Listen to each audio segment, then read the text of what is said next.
want to follow up really quick about perspective. And as we're thinking about writing memorable worship songs, it's this good idea you've given us to think about it that way.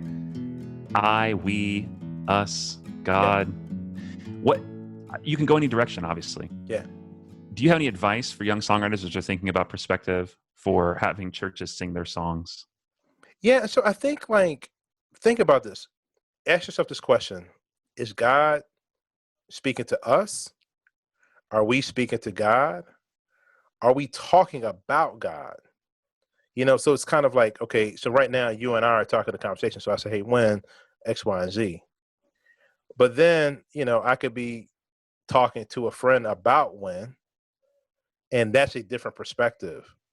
And sometimes the question is like, would I talk about when when's not in the room or like when is in the room, right?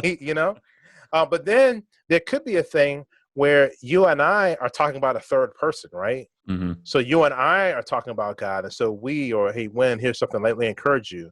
And so particularly if you pay attention to urban doxology lyrics, we really, because there's so many me and God songs, Mm-hmm. which we don't knock me and God songs. Sure. What we're just trying to do is just bring a different conversation to it, right?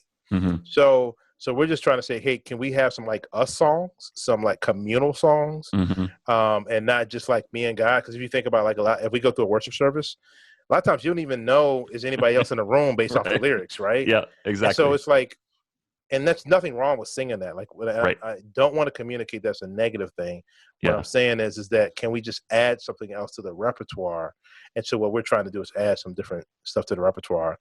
And as a mature writer, what you want to do is if we're talking about us, then we talk us. If we're talking about me and God, then we talk me and God. If we're talking about God, then let's just some kind of truths about God. And all of these things are good. There's not a right or wrong into this perspective. But just don't try to mix the perspective in one song. And pay attention to the type of perspective that you're giving for that song. That's great. That's a good word. And that's what we see in the Psalms, right? Like all these different perspectives given. Oh, yeah, totally. So I think that's great. Thanks.